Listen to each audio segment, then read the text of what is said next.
Game theory is built best not by simply taking the assumptions of other mediums, but by examining actual games themselves. This is something that Jesper has done magnificently well in his previous articles, and today is certainly no exception as we dive into the relation between the linear, objective time of the player and the event time of the game world itself. We need to break down our faulty assumptions if we're ever to understand the formal structure of what we create, an understanding which is necessary to uncover the unmatched potential of our truly unique medium. My name is Ryan Wienko, and this is Industry Broadcast.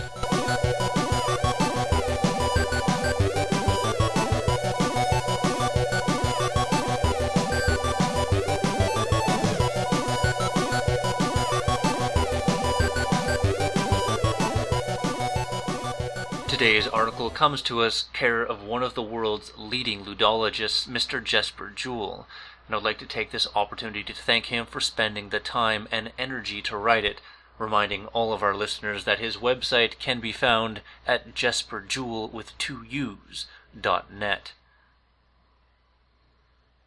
An Introduction to Game Time, or Time of Play, an examination of game temporality. The following sketches a theory of time in games.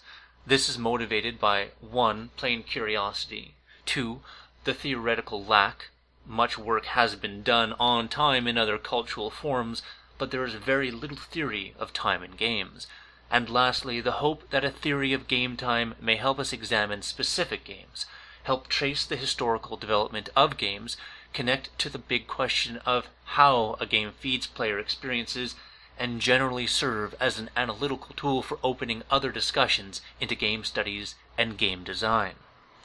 Most computer games project a game world, and to play them is therefore to engage in a kind of pretense play.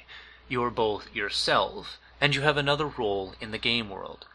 This duality is reflected in the game time, which can be described as the basic duality of playtime, the time the player takes to play, and event time, the time taken in the game world. The relationship between playtime and event time is, as we shall see, highly variable between games and game genres. Action games tend to proceed in real time, but strategy and simulation games often feature sped up time, or even the possibility of manually speeding or slowing down the game. Running counter to this, abstract games do not project a game world at all, and therefore do not have a separate event time. The play element of games is reflected in the way that we discuss them. If we utter the sentence, "Brian is a pig," this is usually considered a metaphor and an insult. A metaphor, since we would propose a transfer of our ideas of a pig to Brian as a person, and an insult, since this would cast Brian in a negative light. But, as Anna Marjanovic-Shane describes, to say Brian is a pig while playing a game does not describe Brian as a person. It only says that in this play context, Brian assumes the role of a pig. Marjanovic-Shane describes this as a proposition about a fictional plane rather than a proposition about reality. So, computer games are much like the pretense play of children and adults. If we play the World War II game Axis and Allies, all of our actions have double meaning. We move a piece around a board, but this also means invading Scandinavia with our troops. We click the keys on the keyboard, but we are also moving Lara Croft. The harmless statement, "Brian is a pig," can obviously be said of an actor in a play, but not of the audience. If Brian is watching the movie Babe, we don't say Brian is a pig. This means that when we talk about games, we assume a much more direct connection between the game and the player than we would in movies or novels, because games map the player into the game world. My inquiry therefore proceeds from the belief that a game theory is best built not so much by plainly importing assumptions from other cultural forms, as by examining actual games. The primary focus here is on computer games, in a broad sense including arcade and console games, but non-electronic games are also included for a historical perspective. The theory primarily describes the relation between the linear objective time of the player and the event time of the game world constructed by graphics and other cues. An obvious objection to this would be that because the playing of a game is a subjective experience, objective time is of minor importance. But this would be a faulty assumption, since the experience of time is strongly affected by the objective time of the game. Game design and game rules work with objective time in order to create the player's subjective experiences. So examining objective time in games is, paradoxically, a way of understanding how the formal structure of a game feeds the more elusive player experience. The aesthetic problems surrounding saved games are a prime example of this. Finally, game time can be used for examining game history. The development of time in computer games can be seen as the interaction between two different base models: the adventure game that creates coherent worlds that the character must explore in a coherent time, and the action game that favors unexplained jumps in world and time by way of unconnected levels and rounds. Abstract games and the state machine. To play a game takes time, and a game begins and it ends. I would like to call this time playtime. Playtime denotes the time span taken to play a game. As a first example, we may look at checkers. In abstract games like checkers or Tetris, it would seem that this was all there was to it, that we play games, that everything in the game happens now while we play. In soccer, which is really just a physical abstract game, the same thing would be true. To draw a diagram of time in such a game is rather trivial. When playing checkers, tennis, or Tetris, it does not make sense to say that you are immersed in a world. They do not contain play pretense. The more fundamental part of the game is a change of state, the movement from the initial state. The outcome has not yet been decided to another state where the outcome has been decided. To help understand this, we may take a cue from computer science, saying that a game is actually a state machine. It is a system that can be in different states. It contains input and output functions and definitions of what state and what input will lead to what following state. You can move a piece from E2 to E4, but not to E5. If you are hit by a rocket launcher, you lose energy. If your base is taken, you have lost. When you play a game, you are interacting with the state machine that is the game. In a board game, this state is stored in the position of the pieces on the board. In sports, the game state is the player. In computer games, the state is stored as variables and then represented on the screen. In the rest of this article, I will be referring to the state of a game as the game state. When you play a game, you are simply interacting with the game state. Meaning, if you cannot influence the game state in any way, as opposed to being unable to influence it in the right way, you're not playing the game. The difference between a real-time abstract game and a turn-based abstract game is simply that in the latter case, the game state only changes when the player takes a turn. In a real-time game, not doing anything also has consequences. Additionally, turn-based games do not specify the amount of playtime that the player can use on a specific move, though this may be specified by tournament rules or social pressure. Real-time games with worlds. If we then play a real-time game like Quake 3 or Unreal Tournament, we experience the duality described in the play section above. You are both yourself and a character in the game world. I propose the term event time to denominate the time of the events happening in the game world. In most action games and in the traditional arcade game, the playtime-event time relation is presented as being 1-to-1. The frenetic Quake 3 is a good example of the urgency and immediacy provided by a real-time game.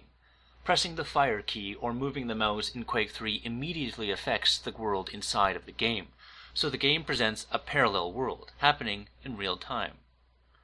In SimCity, however, we also find playtime and event time, but what happens in the game, investing in infrastructure, building houses, happens faster than we would expect it to, were those real-life events. The event time depends on either explicit marks such as dates or on cultural assumptions about the duration of the game events. SimCity has both. We know that building a power plant takes more than a few seconds, and the interface displays the current date in the event time. Playing for 2 minutes makes a year pass in the event time game world. Mapping.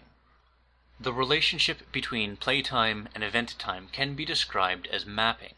Mapping means that the player's time and actions are projected into the game world. This is the play element of games. You click your mouse, but you are also the mayor of a fictive city. In this way, there is a basic sense of now when you play a game. The events in a game, be they ever so strange and unlike the player's situation, have a basic link to the player. Games require at least one instance of the player interacting with the game state, so games that are not abstract also require at least one instance of mapping. One instance where the player performs some act, such as moving a piece on a board or pressing a key on a keyboard, that is projected as having a specific meaning in the game world. The moment of mapping is one that has a basic sense of happening now, when you play. Pressing a key influences the game world, which then logically and intuitively has to be happening in the same now. As described, action games tend to have a one-to-one mapping of playtime to event time. In such games such as Shogun Total War or The Sims, the player can select the game speed, thus specifying the relationship between playtime and event time. So playtime can be mapped to event time with a specific speed. The player decides how long a period in playtime will map to in event time. There is one extra point about the mapping itself. Many games claim to depict historical events. Axis and Allies about World War II may be a good example, as may the computer game Age of Empires. In these games, the event time is assigned to a specific historical period. It is thus perfectly possible to play a real-time game that takes place in the 15th century France or in space in the 32nd. This can be indicated by something as simple as the text on a box. The year was 3133. Or it can be something that the player deduces from the game setting. The year specification in SimCity serves the same purpose, so the playtime can be mapped to event time with a specific speed, and then it can be fixated historically. Modern games with cutscenes. But not all event time is mapped from playtime. It is quite common for computer games of today to contain intro sequences and cutscenes. As an example, we look at the game Giants, Citizens Kabuto. A cutscene presents you with a setting or a mission. You play the game, and then having completed the submission, you are rewarded with another cutscene. The single-player game in Giants is a mission-based real-time game where each mission is framed by cutscenes. Cutscenes depict events in the event time, in the game world. Cutscenes are not a parallel time or an extra level, but a different way of creating the event time. They do not by themselves modify the game state. This is why they can usually be skipped, and why the user can't do anything during the cutscene. While action sequences have playtime mapped to event time, cutscenes disconnect playtime from event time. Interestingly, there is something of a convention that the play sequences use the full screen, while the cutscenes are widescreen, i.e. black bars are added to the top and the bottom. This presumably signifies cinema, and also indicates the absence of interactivity. The widescreen presentation cues the player to interpret the graphics using cinematic conventions rather than game conventions. The chronology of time in games. Regardless of inspirations from cinema, time in games is almost always chronological, and there are several reasons for this. Flash-forwards are highly problematic, since describing events to come means that the player's actions do not really matter.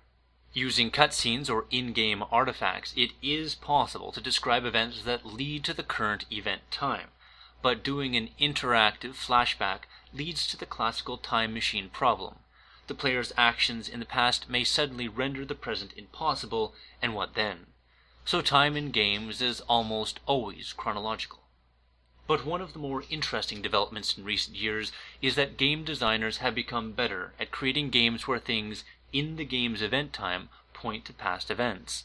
Modern adventure games tend to contain not only cutscenes, but also artifacts in the game world, event time, that tell the player what happened at a previous point in event time. This is the basic detective game model. In Myst, Books in the game world will also tell you of events that happened prior to the time of playing, or at least outside the time that you can interact with. Adventure and Pong, coherent time versus level time. Many, especially newer games, are careful to craft the event time as being continuous, creating a believable world. In Half-Life, the entire game world is presented as coherent, even if it features teleports. When loading, this is indicated by the word loading. The event time is described as continuous, but the playtime is on pause while loading. But on the other hand, many games are quite imprecise with event time. In the classical arcade game, the changing of levels is usually not described as making any sense in the game world. In fact, arcade games tend to present several ontologically separate worlds that simply replace one another with no indication of any connection. One way to soothe the passage between two levels is, of course, to use cutscenes. One of the earliest examples of this was from 1982 in Pengo. Pengo, after level 2, Penguins begins to dance to Beethoven's An die Freude. This cutscene does not actually make any kind of temporal sense. It does not mean that something is happening in the game world, but rather presents a break between two separate levels in the game. The timeline of both playtime and game time are broken. Playtime is not mapped to event time. There is no connection between the event time of the previous level and the coming level. Similarly, in newer games such as Quake 3 or Counter-Strike, the jump between different levels is not explained, and the display refers to the materiality of the game, loading or awaiting game state, rather than to the game world. If we think of games as fiction or stories, this kind of abrupt jump seems unwarranted and esoteric. So why these series of separate worlds without a sensible connection? Tracing this historically, we can look at the 1977 game Space Invaders, since this game also features several levels. Having destroyed all of the advancing aliens, the player is simply presented with a new wave of aliens without any explanation. There is no clear relation between these levels. The popularity of this kind of incoherent time can be explained by way of the 1971 Pong. Pong is presented as a kind of tennis, and each session is played with several balls. Pong is structured like a metagame consisting of several rounds, but it makes sense here. This is, in fact, just like tennis. Space Invaders, however, borrows the concept of rounds and projects a game world, so levels seem connected to the rounds found in sport and other pre-electronic games. This makes sense as an activity in playtime, but not when the game projects a world in event time. But players do not seem to have any problems with such discontinuities. Standard violations of game time. In addition to the lack of connection between levels in some games, there is also some standard violations of the playtime-event time relationship. Since the playtime is mapped onto the event time, pausing the playtime should also pause the event time, bringing the game world to a standstill. The most common violation of this principle regards sound. In black and white, the environmental sounds continue playing when the game is paused. In The Sims, the CD player you've purchased for your Sims continues playing when the game is paused. Space Quest has a rare but serious violation. Space Quest has several speed settings which then influence the playtime-event time relation, making the player move faster on higher speeds. In one scene, acid drops falling from the ceiling have a constant speed regardless of the speed setting, and it is thus much easier to outrun dangerous drops on high speed settings. Save games. So far, this discussion has been about time in individual game sessions, but adventure games and action-based exploratory games such as Half-Life require many game sessions and many saves to complete. The same save games were reloaded many times until progress had been made. Save games are manipulations of game time. They obviously allow the player to store the game state at a moment in playtime and then later continue playing from that position. In retrospect, my time playing Half-Life is a combination of a multitude of small play sessions that move the protagonist from the game's beginning to the game's end. A reconstruction of all of the time used on the game would yield a giant tree with numerous forks, the saved games, numerous dead ends, and only one path through.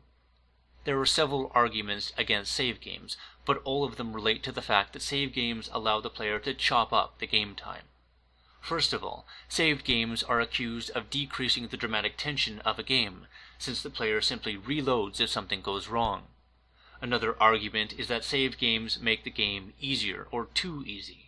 Both arguments could apply to my experience of Half-Life, since the large part of the game has been played in a slightly disinterested save-try-reload routine. While saved games make Half-Life much easier, it nevertheless appears humanly impossible to complete the game without them at all. And another counter to these two arguments is the immense frustration to be had if you are forced to replay an entire game level simply because you made a mistake at the very end. For example, in the recent games Hitman Codeman 47 and Giants Citizens Kabuto have been blasted for lacking an in-level save function. The third argument is that the possibility of saving destroys the player's sense of immersion. The fourth is Chris Crawford's uncompromising position that the need for saved games is a symptom of design flaws. To quote, "Experienced gamers have come to regard the save-die-reload cycle as a normal component of the total gaming experience. Any game that requires reloading as a normal part of the player's progress through the system is fundamentally flawed. On the very first playing, even a below-average player should be able to successfully traverse the game sequence. As the player grows more skilled, he may become faster or more experienced in other challenges, but he should never have to start over after dying." It seems that Crawford is thinking mostly about fairly replayable games, rather than exploratory or adventure games, and in fact there are hardly any games that fit Crawford's description of being completable in the first go and being replayable and interesting afterwards. Save games are probably not an evil to be avoided at all costs, but saved games are mostly tied to single-player games, and mostly to exploratory and adventure games. Persistent games, such as multi-user dungeons or MMOs, have only one playtime event time, and the players do not have an option of saving the game state and going back in playtime. They can only save things, not time. The experience of time. What I haven't touched on so far is the question of subjective time, how the player experiences time in games. The objective linear time described in the game time model feeds subjective time experiences. The experience is a product of both the playtime and event time relation, and of the tasks and choices presented to the player. Games are supposed to be, if not fun, then at least enjoyable experiences, but this is obviously not always the case. I'd like to invoke the concept of dead time. Dead time is when you have to perform unchallenging activities for the sake of a higher goal. One example is to progress in EverQuest or Ultima Online, when you must spend hours or days doing mundane tasks such as walking, waiting for monsters to respawn, or even fishing or chopping wood. It makes perfect sense within the context of the game world, but it is a dull experience. This is the dead time. You have to perform a specific task to advance in the game, but the task in itself holds no interest. So, what makes a game interesting? According to game designer Sid Meier, a game is a series of interesting choices. That means that for every choice the player faces, there must be no single obvious best option. Neither may all options be equally good. And finally, the player needs to be able to make some kind of qualified choice within the time allocated to the task. Obvious choices make for uninteresting gameplay. The counter-argument to the idea of games as interesting choices is that, in the author's experience, some sequences bear repetition, even though they contain no interesting choices. Repetition of a trivial task can be hugely enjoyable, such as getting a perfect 100% score on a challenging stage in Galaga. The concept of flow described by Mihaly Csikszentmihalyi can be used for shedding some light on this. Csikszentmihalyi claims that flow is a mental state of enjoyment shared by people in a variety of situations such as rock climbing, chess playing, and composing music. Flow has 8 key traits, 2 of which are clear goals and feedback, very game-like. The flow experience also alters the sense of duration. Hours pass by in minutes, and minutes can be stretched out to seem like hours. To reach a state of flow, a game must neither be too hard, which leads to anxiety, nor too easy, which leads to boredom. This means that the experience of time is tied not only to the playtime-event time relation and to the challenges provided by the game, but also to the relation between the game difficulty and the player ability. This creates some design problems by itself, since players have varying skills. There are then a variety of ways to deal with this, such as skill settings, training missions, handicaps in multiplayer games, and secret areas to explore, letting the good player experience more.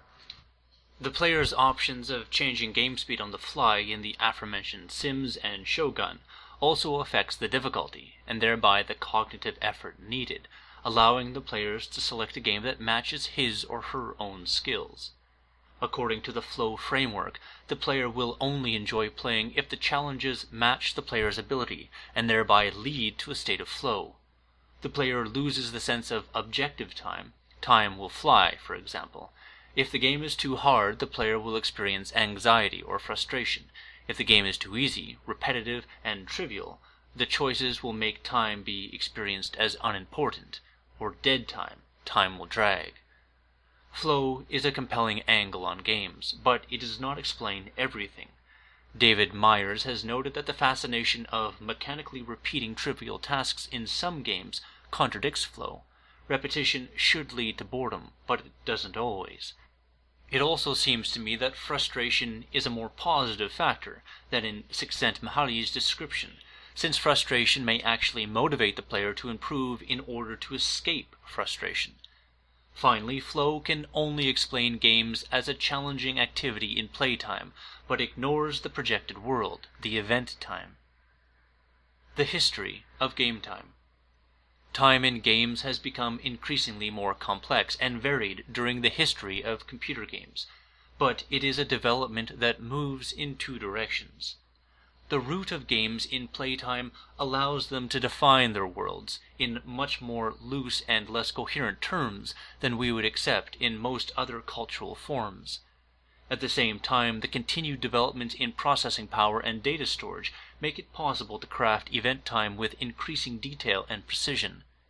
These two directions can be traced to two original computer games, the round-based sports-like game of Pong, the action game, and the world-creating explorative game of Adventure, the adventure game. One of the biggest changes in computer game history is the movement from being primarily played in arcades to being primarily played at home. One of the selling points of the original Pong machine was actually ball serves automatically. The economics of publicly available arcade games demanded that arcade designers create extremely short, real-time game sessions in order to have more players insert coins. The home game has made it possible for games to be of a little bit longer duration, saved games, slow games, and in fact more varied game time. On a historical note, traditional board, sports, and card games tend to be quite abstract, whereas computer games mostly project worlds. Though card games in some sense present a third option, since the cards are, at least historically, assigned symbolic meaning, and therefore neither abstract nor world projecting. Chess is, depending on your interpretation, probably symbolic and somewhere between abstract games and non-abstract games. It is possible to see chess as two societies at war, even if it isn't realistic, but it would be very hard to interpret chess as specifying event time. That the moving of a rook would really take 3 hours in event time. This is because event time needs to be created by textual and visual cues, and chess is very, very low on these. The main difference between the computer game and its non-electronic precursors is that computer games add automation and complexity. They can uphold and calculate game rules on their own, thereby allowing for richer game worlds. This also lets them keep pace. So computer games create more worlds, more real-time, and more single-player games than non-electronic games. The combination of automation and pace essentially pave the way for real-time strategy games. Games with pace seem to be more compelling, or at least more immediately appealing, than turn-based or non-pacing games. But as always, new forms do not simply annihilate the older ones. Some of the strangest playtime-event time mappings can be found in modern pinball games, where basic rules continue to be hit all the flashing things. but this is now augmented by a small display sending the players on missions. The 1993 Star Trek The Next Generation contains, among other things, a Destroy the Asteroid mission, where an asteroid threatens the ship, and it is also the player's job to destroy the asteroid by hitting a flashing thing with a ball. But there is no way that we can believe in a connection between the players shooting the ball around and the story happening on the display, but it doesn't seem to matter. Conclusion. This article has described some fundamentals of time in games. The duality of playtime and event time appears basic, since it is a basic play relation. As shown, the time model proposed here can be used for examining variations in the worlds constructed by different games. It connects to the player's relation to the game, and it can be used for thinking more broadly about game aesthetics. It is also a strong genre indicator, and an essential part of game history. A further step would be a more detailed examination of how game time is constructed through manuals, visual and acoustic cues, and gameplay. Much work is also needed to understand how game time and gameplay create player experiences. When playing a game that projects a world, the player is, or the player's actions are, mapped into the game world in a very direct way. This is the play element of games. A more open question is whether this means that we long for the virtual reality dream of being completely immersed in games. Many of the games mentioned here work against the idea of immersion, since their discontinuous times and worlds point strongly to themselves as being games rather than believable fictional environments. This, however, does not make them any less enjoyable. Games do not need to make sense to be fun.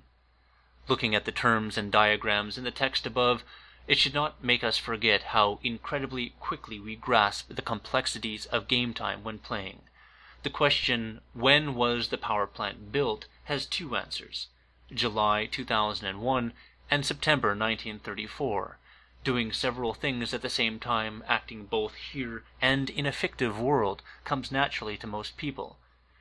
Even so, this duality has been the source of much theoretical confusion. Computer games are easily described as being either actual player action in real time or as projected worlds, but as indicated by this study of time in games, they are mostly both. It gives me great pleasure to once again thank Mr. Jesper Juul for today's article, reminding all of our listeners that his website can be found at JesperJuul.net.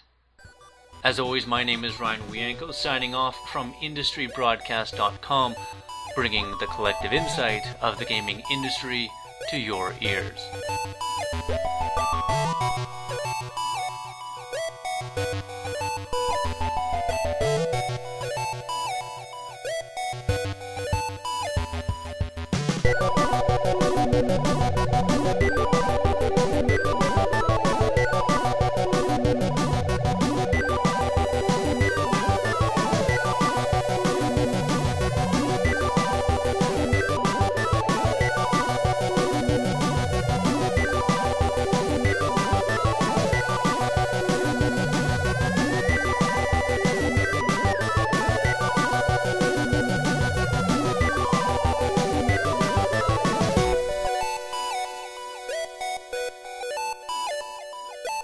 You